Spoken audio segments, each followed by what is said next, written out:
नमस्कार, स्वागत है आपका ओमान न्यूज हिंदी में एक बार फिर से। ओमान की सुप्रीम कमेटी ने जैसे ही कोविड-19 का जो नया संस्करण है जिसको ओमिक्रॉन कहा जा रहा है, जो कि डेल्टा वायरस से काफी ज्यादा खतरनाक है और इसकी उत्पत्ति अफ्रीकन कंट्री में हुई है, और उसको देखते हुए ओमानी सरकार ने 7 अफ्रीका देशों के ऊपर यात्रा प्रतिबंध को लागू कर दिया है। यानी कि 28 नवंबर सवेरे 8 बजे से इन देशों से कोई भी व्यक्ति ओमान की सीमा में किसी भी प्रकार से प्रवेश नहीं कर सकते। देखिए, ओमान के साथ साथ सऊदी अरब और कुवैत ने भी इन अफ्रीकन देशों को पूरी तरह से यात्रा के लिए प्रतिबंधित कर दिया है। यहां तक कि सऊदी अरब सरकार ने यह भी कहा है कि यदि कोई व्यक्ति इन देशों से यात्रा करता है तो उनको 14 दिनों का क्वारंटीन किसी तीसरे देश में, और फिर सऊदी पहुंचने के बाद 5 दिनों का फिर से क्वारंटीन रखना होगा। और ओमानी सरकार ने तो क्वारंटीन का रूल ही हटा दिया है कि इन देशों के यात्री ओमान में आ ही नहीं सकते हैं अगली सूचना मिलने तक। देखिए, ओमानी सरकार ने इन देशों से आने वाले ओमानी नागरिकों, राजनयिकों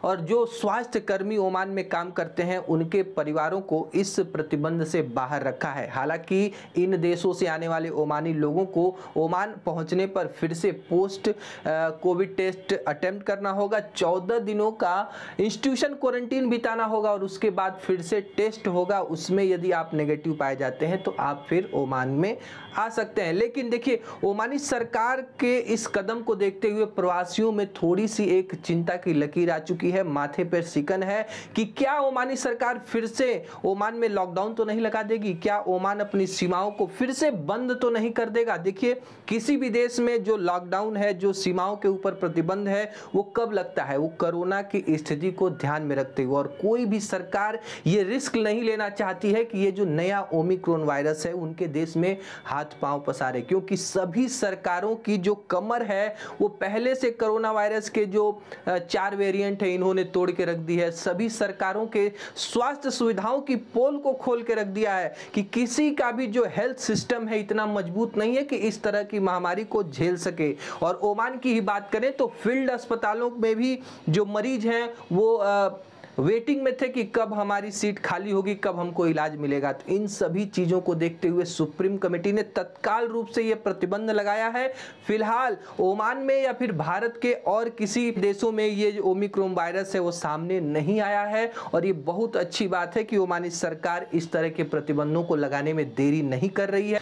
देखिए, ओमानी सरकार ने लॉकडाउन के बारे में एक और अहम अपडेट दिया है कि लॉकडाउन लगाना या नहीं लगाना ये लोगों के व्यवहार के ऊपर डिपेंड करता है। वो कैसे कि जो भी एहतियात उपाय है यदि आप उसको फॉलो करेंगे, मास्क लगाएंगे, सोशल डिस्टेंसिंग लगाएंगे करेंगे, और जिन्होंने अभी तक वैक्सीन नहीं लगवाया है वे अपनी वैक्सीन समय से कंप्लीट करा लें। जिनको बूस्टर खुराक लग रही है वे जाकर बूस्टर खुराक लगाएं। तो देखिए, रूल और एहतियात उपायों को हम पालन करेंगे, संयम में रहेंगे तो आने वाले समय में लॉकडाउन, यात्रा प्रतिबंध जैसे नियमों से हमें नहीं गुजरना पड़ेगा। पेट्रोलियम डेवलपमेंट ऑफ ओमान और ओमान के भूवैज्ञानिक सोसाइटी के सहयोग से 12 दिसंबर को एक संगोष्ठी प्रशिक्षण शिविर का आयोजन किया जाएगा डोफार में, जिसका मकसद होगा कि भूवैज्ञानिक विरासत में स्थिरता और रोजगार के अवसरों को लोगों तक पहुंचाया जाए। इसमें जो वैकेंसियां हैं, इसमें क्या क्या आने वाले समय में कैरियर कितना अच्छी तरीके से बना सकते हैं ओमानी युवा, इसके बारे में युवाओं को बताया जाएगा। ओमान में जो कानून है वो धीरे धीरे अपराधियों के ऊपर शिकंजा कसते जा रहे हैं। देखिए, ओमान के अलग अलग प्रांतों से खासकर नॉर्थ अल्बतीना में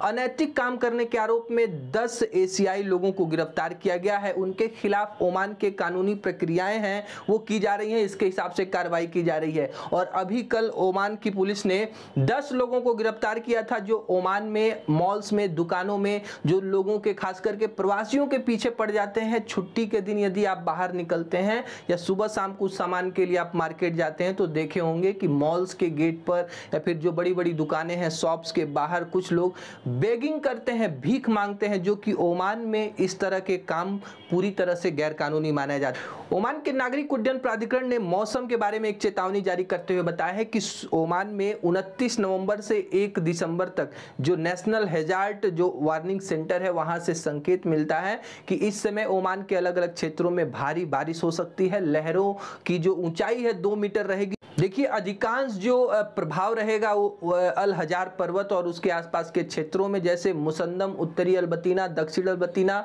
मस्कट और दक्षिण अल सर्किया के राज्यपालों में भारी बारिश, ओलावृष्टि, पत्थर भी गिर सकते हैं और कई कई जगहों पर बाढ़ आने की संभावना है, तो वादियों से दूर रहिए। ओमान की क्रिकेट टीम इस समय दक्षिण अफ्रीका में नामीबिया के खिलाफ मैच खेल रही है, लेकिन जिस तरह से नया वायरस सामने आया है ओमिक्रॉन, इसको ध्यान में रखते हुए ओमान की क्रिकेट कंट्रोल बोर्ड ने इस सीरीज को रद्द कर दिया है और खिलाड़ियों को जो पूरे प्रोटोकॉल के सहित सुरक्षित तरीके से ओमान में लाने की प्रक्रिया कंप्लीट की जाएगी। जल्द ही ये खिलाड़ी ओमान में वापस सकुशल आ जाएंगे।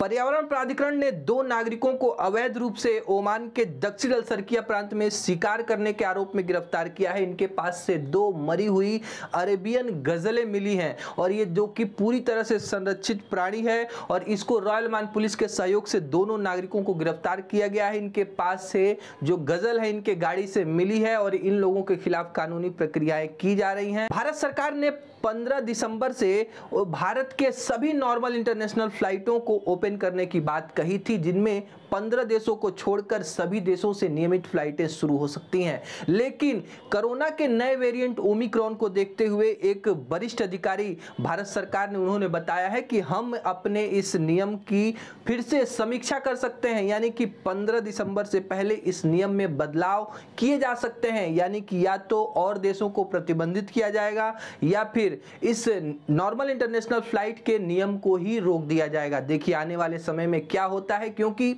जिस तरह से वैश्विक महामारी के इस चौथे 5वें संस्करण को देखते हुए सभी देश यात्रा प्रतिबंध को लगा रहे हैं।